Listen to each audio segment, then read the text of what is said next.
morning, students. Good morning.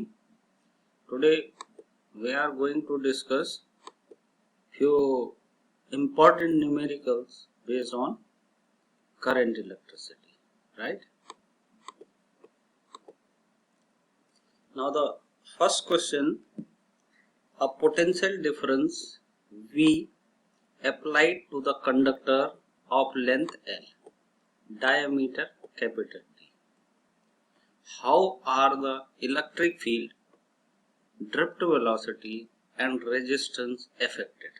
देखिए conductor की dimension है L लेंथ, D डायमीटर, आपने V पोटेंशियल डिफरेंस अप्लाई किया, तो आपको ये बताना है कि इलेक्ट्रिक फील्ड इंटेंसिटी पे क्या इफेक्ट पड़ेगा, ड्रिफ्ट वेलोसिटी पे क्या इफेक्ट पड़ेगा और रेजिस्टेंस पे क्या इफेक्ट पड़ेगा अगर व्हेन V इज डबल्ड। अगर वोल्टेज को डबल कर देंगे तो इलेक्ट्रिक फील्ड पे क्या इफेक्ट पड़ेगा, ड्रिफ्ट वेलोसिटी पे क्या इफेक्ट पड़ेगा, रेजिस्टेंस पे क्या इफेक्ट पड़ेगा। पहले केस में हमें ये देखना है कि V को अगर हम डबल कर दें, तो जब भी इस तरीके के क्वेश्चंस का सॉल्यूशन किया जाता है तो सबसे पहले फॉर्मूला लिख दिया जाता है, ठीक है। अब फॉर्मूला ऐसा होना चाहिए जिसमें V अपीयर हो, तभी तो आप वेरिएशन देख पाएंगे। तो इलेक्ट्रिक फील्ड का फॉर्मूला होता है E equal to V by L, voltage by length. ये आता है पोटेंशियल ग्रेडियंट वाले फॉर्मूले से, E equal to dV by dr से। दूसरा है ड्रिफ्ट वेलोसिटी। ड्रिफ्ट वेलोसिटी होती है E into tau divided by m, लेकिन कैपिटल E को हम क्या लिख देते हैं, V बाई एल, क्योंकि हमें वोल्टेज इंट्रोड्यूस करना है।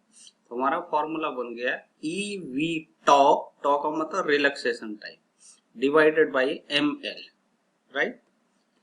Then resistance. अब रेजिस्टेंस का फॉर्मूला होता है R equal to rho L by A, लेकिन हमें यहाँ क्या करना है, देखना है वेरिएशन, है ना।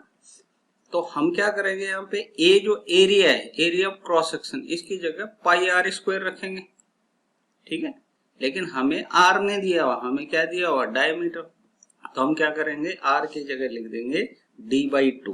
डी बाई टू का स्क्वायर करेंगे तो डी स्क्वायर बाई 4 आएगा, तो 4 न्यूमरेटर में चला गया। अब देखिए, अगर मैं वोल्टेज को डबल करता हूं तो इलेक्ट्रिक फील्ड इंटेंसिटी क्या हो जाती है, डबल हो जाती है। पहली बात क्लियर।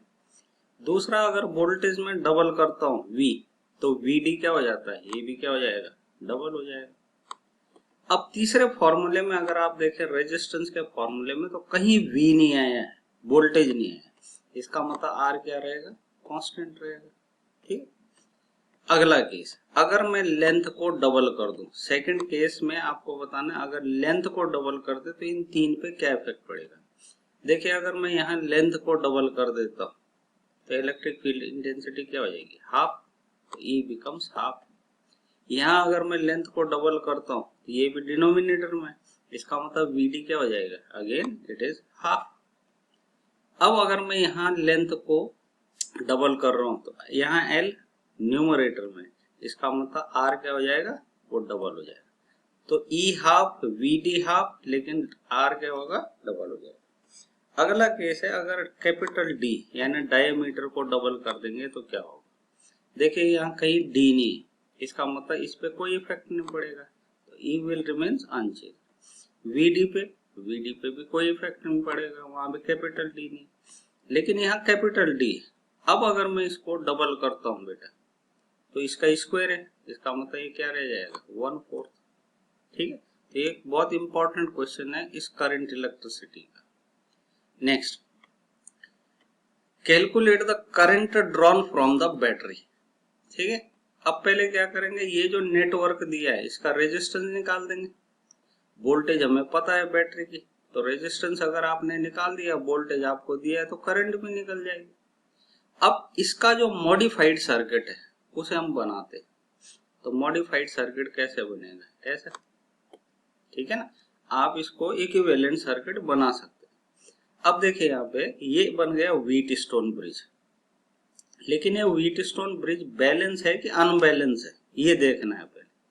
बैलेंस क्या होता है, P by Q equal to R by S, यानी यहाँ पे R1 by R5 is equal to 4/R3 अगर ऐसा हो जाता है तो ये ब्रिज बैलेंस होगा। तो देखिए ये 1/2 इज इक्वल टू 2/4, तो 2/4 भी क्या होता है 1/2 ही होता है, इसका मतलब ब्रिज बैलेंस है। अगर ब्रिज बैलेंस है तो यहाँ कोई करंट नहीं जाएगी डायगोनल, ठीक है। तो जो करंट यहाँ है R1 में वही करंट किस में जाएगी R5 में, इसका मतलब ये दोनों किस में आ गए सीरीज में। तो अब इन दोनों का इक्विवेलेंट रेजिस्टेंस निकालेंगे R1 plus R5, R1 plus R5 तो कितना हो गया 3 ओम। फिर जो करंट यहाँ जाएगी R4 में वही R3 में जाएगी, तो इसका मतलब ये दोनों सीरीज में आ गए। तो सीरीज में आ गया तो ये कितना हो गया 2 + 4 6 ओम। अब इन दोनों का एक रेजिस्टेंस है, इन दोनों का भी इक्विवेलेंट रेजिस्टेंस हमने निकाल दिया, तो वो किस में आ गए पैरेलल। अब पैरेलल में हम उसको सॉल्व करेंगे, कैसे करते हैं 1/R equal to 1/R1 plus 1/R2 यानी 1/3 प्लस 1/6, उसको कैलकुलेट करेंगे तो उसकी वैल्यू आ जाती है 2, ठीक। अब करंट इक्वल टू होता है वोल्टेज बाय रेजिस्टेंस। वोल्टेज कितनी है बैटरी की 4 वोल्ट, तो 4/2 इक्वल टू 2 एम्पियर, तो 2 एम्पियर के करंट फ्लो हो रही, ठीक। नेक्स्ट क्वेश्चन है a wire of 15 ohm resistance is gradually stretched to double of its length, ठीक है। पहले उसकी लेंथ को डबल कर दी, अब लेंथ को डबल करेंगे तो एरिया ऑफ क्रॉस सेक्शन क्या हो जाएगा हाफ, है ना A/2, 2 को ऊपर ले लो तो कितना आ गया 4 टाइम्स। पहले रेजिस्टेंस कितना था 15 ओम, अब 4 टाइम्स हो गया यानी कितना हो गया 60, ठीक है। अगले पार्ट पे चलते हैं। It is then cut into 2 equal parts, अब 60 के 2 टुकड़े हो गए, है ना 2 पार्ट में, तो हर एक का कितना हो जाएगा 30, तो हर पार्ट का जो रेजिस्टेंस है वो 30 हो गया। These parts are connected in parallel, अब उन दोनों को पैरेलल में जोड़ दिया, यानी 30 ओम और 30 ओम पैरेलल में जोड़ दिया, तो नेट रेजिस्टेंस कितना हो जाएगा 50, 1/30 प्लस 1/30 इक्वल टू 1/R, तो इसका मतलब 30/2 इक्विवेलेंट, तो 15 ओम बचे। अब इसको किसके साथ कनेक्ट किया 3 वोल्ट बैटरी के साथ, तो 3 वोल्ट बैटरी के साथ जब आप कनेक्ट करेंगे तो वोल्टेज बाय रेजिस्टेंस 3/15, 3 क्या है वोल्टेज, 15 क्या है रेजिस्टेंस, तो ये आ गया 0.2 एम्पियर। कितना है 0.2 एम्पियर, ठीक है बेटा। इस तरीके से हम करंट को कैलकुलेट करते हैं। नेक्स्ट है आपको इसे सॉल्व करना with the help of Kirchhoff's law, ठीक है ना। करंट अब 2 बैटरी हैं, एक 2 वोल्ट की है दूसरी भी 2 वोल्ट की है, इनके इंटरनल रेजिस्टेंसेज है R1 और R2, ठीक है। आप क्या करो पहले अपनी एक डायरेक्शन चूज कर लो जिसके हिसाब से आपको साइन कन्वेंशन लेना, तो मान लिया ये डायरेक्शन है। अब हम क्या करेंगे किरचॉफ का सेकंड लॉ लगाएंगे यहाँ पे, ठीक। अच्छा यहाँ पे करंट की डायरेक्शन से नहीं बनी हुई, तो हमने यहाँ बना दी है करंट की डायरेक्शन, ठीक। मान लिया करंट इधर से गई आई, वही करंट किधर भी जाएगी इधर जाएगी, ठीक। अब हम क्या करते हैं यहाँ पे सेकंड लॉ यूज करते हैं और इक्वेशन बना के उसे हम सॉल्व कर देते हैं, ठीक है। करंट कितनी आई 0 एम्पियर, उसका कारण यह है 0 आने का क्योंकि इन दोनों की वोल्टेज क्या है बराबर है और एक का पॉजिटिव दूसरे के पॉजिटिव से कनेक्टेड है, इसका मतलब ये सीरीज कॉम्बिनेशन है ही नहीं, है ना, तो इसलिए करंट 0। तीसरा अगला केस अगला क्वेश्चन ये है किरचॉफ्स लॉ से ही रिलेटेड, ये थोड़ा सा और कॉम्प्लिकेटेड सर्किट होगा, ठीक। अब हम क्या करेंगे हर लूप के लिए इक्वेशंस बनाएंगे किरचॉफ सेकंड लॉ के हिसाब से, ठीक है। जैसे यहाँ पे हमें पहली लूप ले रहे हैं ये वाली, इसमें करंट की डायरेक्शन बनी हुई है, तो आपको बनाने की जरूरत नहीं है जब बनी हुई। पहले इसको लेते इस लूप, ठीक है।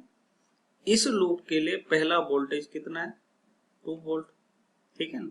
अब हम फिर से वही ले रहे हैं बेटा, इस डायरेक्शन में ये एरो ले रहे हैं, ठीक।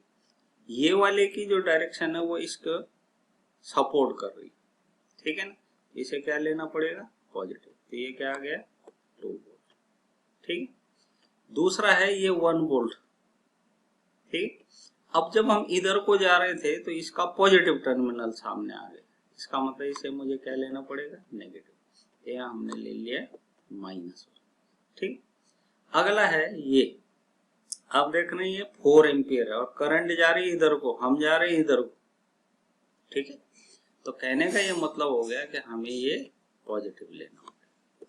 ठीक, इस केस की अगर मैं बात करूं तो यहाँ पे क्या है, इसकी डायरेक्शन हमारी डायरेक्शन से मैच कर रही है, तो इसे हमें क्या लेना पड़ेगा, नेगेटिव। ठीक है, तो आपके पास ये इक्वेशन पहली इक्वेशन। ठीक, अब अगली लूप लेते हैं ये वाली, इसमें 2 है, एक है और एक है।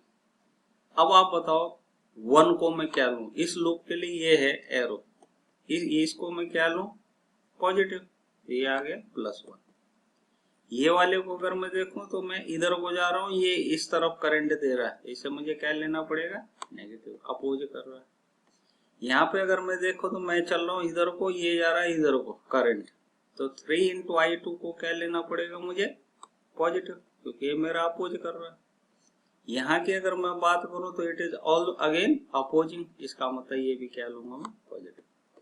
कुल मिला के फंडामेंटल ये है कि जब ईएमएफ को आप देखेंगे, ये आपका सपोर्ट करेगा तो पॉजिटिव लेना है, और ईएमएफ आपका अपोज कर रहा है, एरो का अपोज कर रहा है, तो इसका मतलब उसे आपको नेगेटिव लेना है। लेकिन जब करंट इनटू रेजिस्टेंस लेंगे तो अगर एरो का सपोर्ट करेगा तो उसे नेगेटिव लेंगे, और अगर वो अपोज कर रहा तो उसे पॉजिटिव लेंगे। उसके बाद ये सारे इक्वेशन सॉल्व करेंगे। यहाँ पे आप जंक्शन रूल लगा सकते हैं, इनकमिंग करंट केवल I3, आउटगोइंग I1 और I2, इसका मतलब I3 = I1 + I2, ये इक्वेशन इस तरीके। फिर इनको सॉल्व करने के बाद I1, I2 और I3 कैलकुलेट किया जा सकता है। नेक्स्ट है, ये बहुत इंपॉर्टेंट क्वेश्चन है, ये एक मीटर ब्रिज है। मीटर ब्रिज पे व्हीटस्टोन ब्रिज प्रिंसिपल लगता है, बैलेंस व्हीटस्टोन ब्रिज।